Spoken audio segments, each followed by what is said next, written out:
Right, so hello viewers, and welcome back to our Let's Play of Star Ruler 2. So I guess this will be episode 4 or 5 now, and anyhow, we're checking out the ship building system inside the game now. And with that said, I figured we'd update some of our designs in terms of our support ships here, and some of our bigger capital ships as well.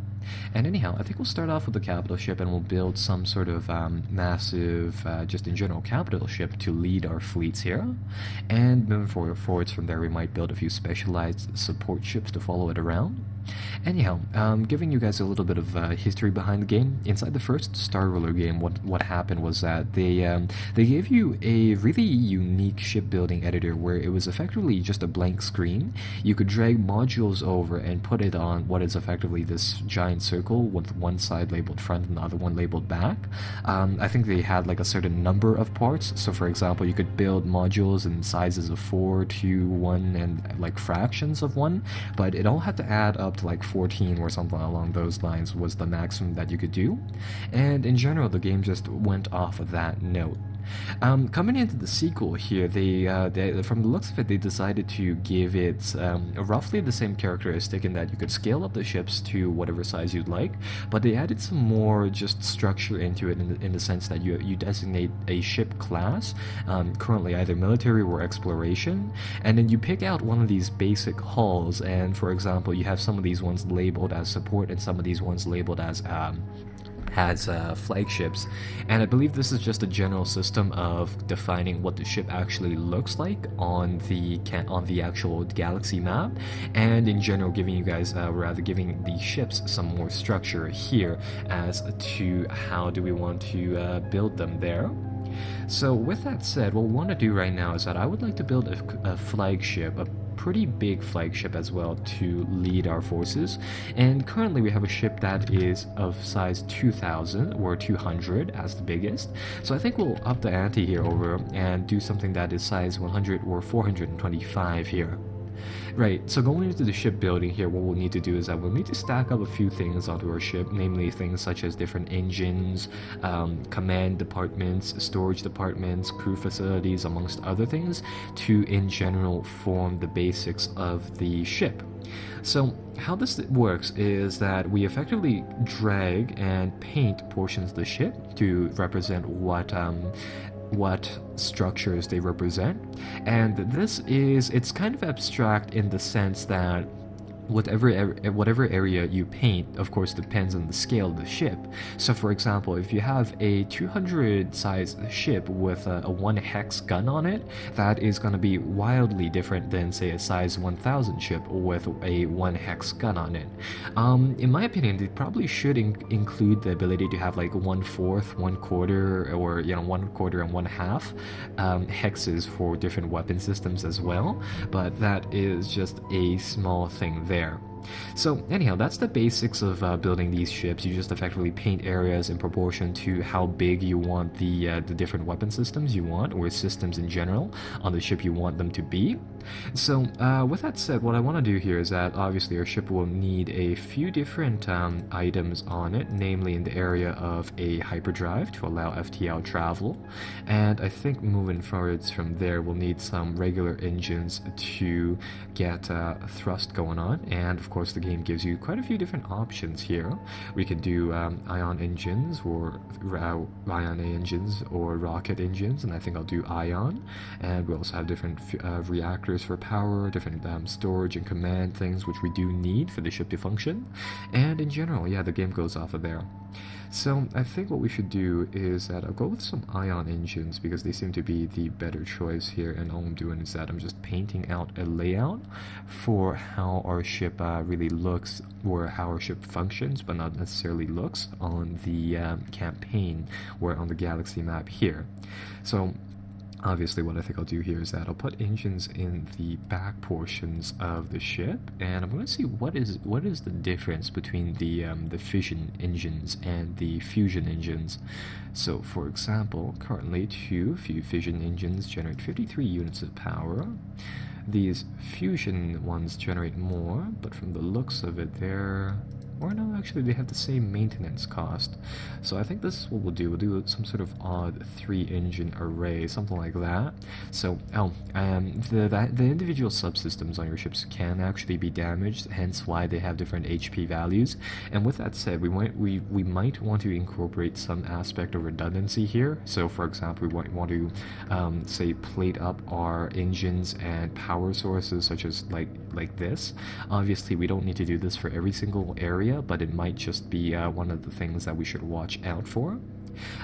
So I think currently for now this engine compartment area is effectively pretty much done, and then we can move on to weapons, where actually we should probably do crew facilities amongst other things first, and then weapons and armor, and yeah, afterwards we'll have a fully functioning ship which we can then build and get rolling. So, starting off, yeah, engines and power from the looks of it are done. We'll need a command center, and this would actually be a great part to do some weapons research in the fact that as we do different levels of research, we'll unlock insights, and using these insights we'll be able to unlock new modules. For example, next project that we can work in a little bit, as soon as we get one military insight, we'll be able to unlock the thing right here, the control computer, which will be a module that we can use to what am I trying to say here? To command our ship as opposed to a command center. But for now, I think we'll just we'll build a command center, and we'll go with something like that. Actually, I think we'll have to build a crew facilities first. Provides a bridge, a crew quarters, and other facilities for the crew to command the vessel. So right, from the looks of it, this will place down the basic command module, and from the looks of it, everything around it does other things. So I think what I'll do here is that I'll make it so that our ship's middle portion here is the actual command structure, and on the sides here, if I'm not mistaken, support command is effectively the stuff that we use to command rather attach smaller ships to it. And I think we'll do something along these lines here. Right, so I'm gonna get the ship to have a huge focus on the rear portion here, being things that are being utilized for the actual command of the ship, and on the front I can just have weapons and armor. And that looks like that'll set it up so we can command a whole bunch of support capacity, almost double what we can do regularly. And speaking of this, I'm going to bump the size of the ship up to 450, and that'll of course scale the different modules up and their different stats. Going forwards from there, yeah, so we have command, support command, and ship command in general set up now. Let's put down some supply storage. Supplies are utilized inside the game to siege different, use the different weaponry on the game's map. The supplies will gradually regenerate outside of battle, because inside the first game they were just really problematic in the sense that it would be first and foremost cheaper to build a whole entire fleet of supply ships from scratch rather than to import it from planets themselves, and B, they were just really tedious in that you needed huge amounts of supply after each fight, and fuel and ammunition being exchangeable made you run into these like really odd situations there. So anyhow, moving forwards, we have the bases of the ship done. Let's put down a few guns here. So we have a few different gun setups that we can use. We can use heavy lasers, we can use different types of rockets of multiple sizes, and we can use railgun batteries and amongst other things as well here. So what I think I'll do is that I'll put down 2 laser batteries, and this is more or less just sort of an ad hoc type of thing. But what I want to do is that I want to chain up different gun batteries amongst other things, and I want to see, oh actually, can I, from the looks of it, the game also gives you the option of rotating these guns. That is something that I didn't notice, but I might be mistaken about that, because from the looks of it, there's no way I can change the rotation of them. Let's see what this is. Undo, this is redo, alright.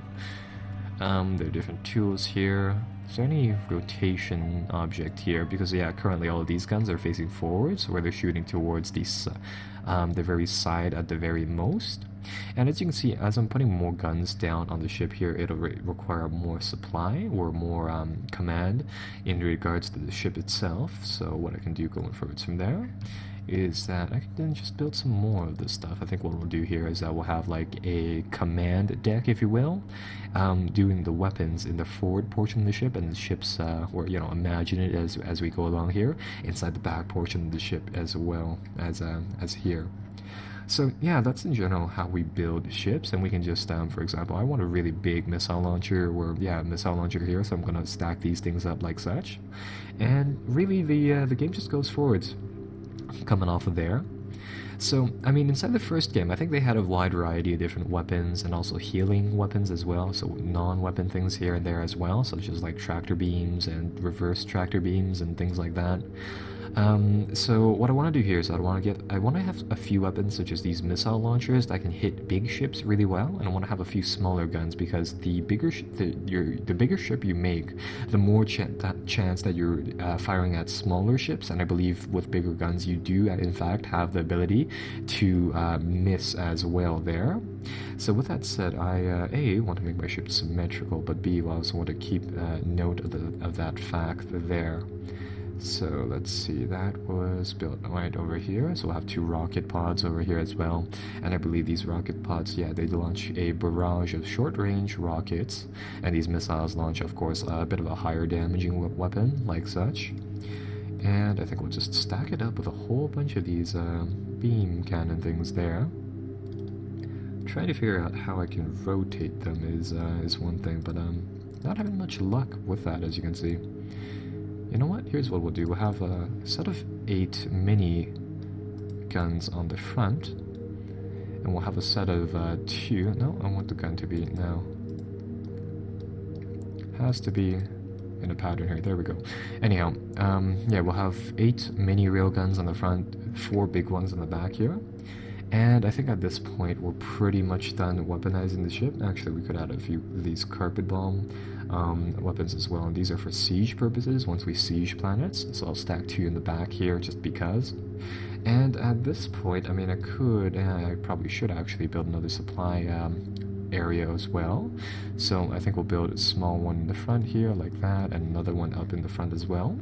And afterwards we can now just effectively plate the ship up with different pieces of armor, and it should then be pretty much combat ready. So with that said, let's do exactly that, and let's start stacking different types of armor on it. Now, there's regular armor, which is pretty cheap. It's effective against similarly sized vehicles, evidently. There's also these 2 over here, and again, they had more in the previous game. They have reactive for bigger enemies, ablative for smaller enemies, and the neutronium armor, which is apparently just good against everything. They used to have a whole bunch of shielding systems as well, and specialty armor, for example, like not exactly reactive armor, but some sort of electro armor that did something very similar to it. Anyhow, with these larger ships, what I think I'll do in regards to armor is that I'm going to plate it with, I'm going to plate it redundantly for one, just to be safe with it, because as these ships are pretty expensive. But what I want to do here is that I want to effectively cover the outside of the ship as best as I can with armor. And going forwards from there, I want to figure out whether or not I need to have different types of armor on it as well. So I'm going to bump this ship up in scale even more to 550, just going off of the fact that I want it to be something that nothing can take it down. And with that said, I'm going to coat certain portions of the ship now in ablative armor instead of the alternative. So I think I'll do a bit of a mixed coating like that, and I'll have a small bit of reactive armor on the front. To be frank, I don't think the facing of these armor plates actually do matter too much, but in the event that they do, we'll do something along those lines there. Now, in the middle portions of the ship here, we can also have other weapons as well. So, let's have yet another gun battery as well. Or actually, no, from the looks of it, they have different heights. Is that right? Yeah, never mind then. Can we do rocket pods? As in, can they fire downwards or upwards? No? Alright. In that case, let's see. In that case, I think we'll just, perhaps, you know what? Here's what I'll do. On the front portion of the ship here, I'm gonna make it out of this special armor, just because. And I think what we'll do here is that the main weapon systems are inside the back here, so I think I'll add a single piece of reactive armor there just in the event. I mean, I expect these big ships to hit each other from the front from the fronts, so we'll do something like that. Oh, it'd be actually really cool if they added the true 3D type of ships, where I could say put like an engine in the middle here, and it'd appear as some sort of like stem off of the middle of the ship. But in that respect, I think, because we do have a gap here in the ship, I think we'll just do something that contains supplies, seeing as how that'll be just that. And we'll save this as, I don't know, maybe carrier air group leader. My mic's in the way of typing. NK1, and we'll just save that, and then afterwards that'll come up as a ship design here. And then what we can do is that we can go on the campaign map, find our shipbuilding world, and then we can go to it, and then we can build it. So that'll take exactly, yeah, 1 minute 49 seconds, just a ship that costs 2 million. It'll be something that dominates everything else here, and this will effectively function as our flagship going forwards from here. So one thing that you guys may want to do is just see whether or not you can find some better designs for ships, because usually mine are just these massive hulking things, and they'll be scaled up according to the plans as well. And yeah, in general, my ships are terribly designed, just based off the theory that more guns that fire more pew is better. So yeah, that's that. Right, so anyhow, now what we can do here is that now we can transport some of that extra stuff that these two planets have to our capital ship, and from the looks of it, that actually maxed out this ship's capacity. So this entire fleet of mini ships will then follow suit this big ship through its journeys through time and space here. And from the looks of it, evidently this ship itself, rather this fleet itself, contributes to what is effectively like a 90% of our military strength right now. And yeah, that is shipbuilding at a glance here, and from the looks of it, we managed to gain definitely a large point advantage over the other races now that we have a solid basis for our military here. So I think I'll see you guys next time, where we play around a little bit more with the military stuff, and perhaps even the diplomacy by going to war with one of the alien races. So I hope to see you guys then, and you know, be sure to like and subscribe again for those video updates amongst other things. Bye bye for now.